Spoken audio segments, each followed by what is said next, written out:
Hi again. Um, I'm Diego, and here I am with the last of this video journal series. There are plenty of interesting topics that we cover during all of this time, so I'm going to try to summarize them all in this video. Well, at the beginning, I was expecting something similar to last year's classes with Loreto, and just listening tests where my skills cannot be shown off, presentations of random topics as we did during last year. It was totally different. I really got surprised when we start to cover important topics like body, names, feelings, emotions, personality, preferences, identity, gender, socialization, and others. So, to start, name. The importance of a name is huge. Having a name is a part of every culture in the world. If something has no name, it is because it hasn't been discovered yet. So, a name means everything for its owner. A name is the essence of it, and it's related to it as well in different ways. For example, your name may be related to how you are. About postmodernism, feminism, and body. Since the 19th, we have tried to repair the social construction that we have of our bodies, especially the female body, which has been treated as an object of consumerism, and it has been sexualized for the same purpose as a consumerism object. And I think that it will be reached someday to be treated as equal, both men and women, allowing to break with stereotypes, having a real body and sexual education. Well, the following is preferences.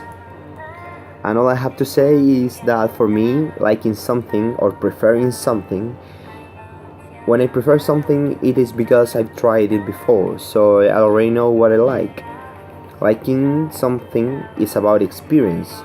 The more experienced you are, the more you know what you like. It also depends on the availability, and availability depends on culture. This means that not everything may be available on your country, on your culture. Now, depending on those social environments, my preferences are fixed, very simple. I like anything, and I'm not afraid of trying new things, and that's why I'm really good at pleasing to others. If it's all about pleasing others, I'll definitely do it. We also discover a new aspect of, I think, of every of us, and also my classmates. We went to a museum where we all experienced what art is, and we got to know closer who Violeta Parra is. She was a real genius. She managed to innovate and create her own type of art, and she is a very remarkable woman in Chilean history. And about art, we had to create our own piece of art. It was a really emotional process where all my classmates and I had to participate. It was a beautiful experience for everyone, watching them all showing their pieces of art. It was a great experience. We also talked about sex, a topic that I can say that I can handle a lot. I felt really comfortable talking about sex, even though it was with Loreto. I really think that talking about sex is important. It's a really important topic, but it's more important to be talk to children and teach them how sex works. Obviously with language adapted for them in order to normalize the meaning that society has established for sex, not only for children but everyone. And now during the last weeks we discussed about gender.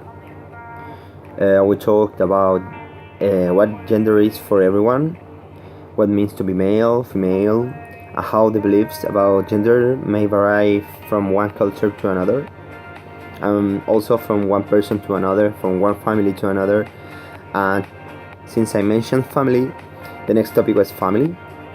We talked and discussed what a family is, what a family means for us, and for me, family is supportive people, people who you live with, or people who you used to see or to share with. And also, I learned that you can have more than one family, and you can even choose a family. That's a great thing. And finally, was socialization and education, the importance and the role of each one of them, how socialization influences your daily life, and education tries to socialize without socialization, and vice versa. How these defined patterns of behavior define your peer group, and even how you relate to others. And also how education differs from socialization in the way that education teaches you how to think critically, while socialization teaches you how to behave in order to socialize effectively. So I decided to use more time than usual because there are a lot of topics to cover. I think that I haven't covered them all, but this is it. It's the last video, so I hope you enjoyed it. Good night. See you next live.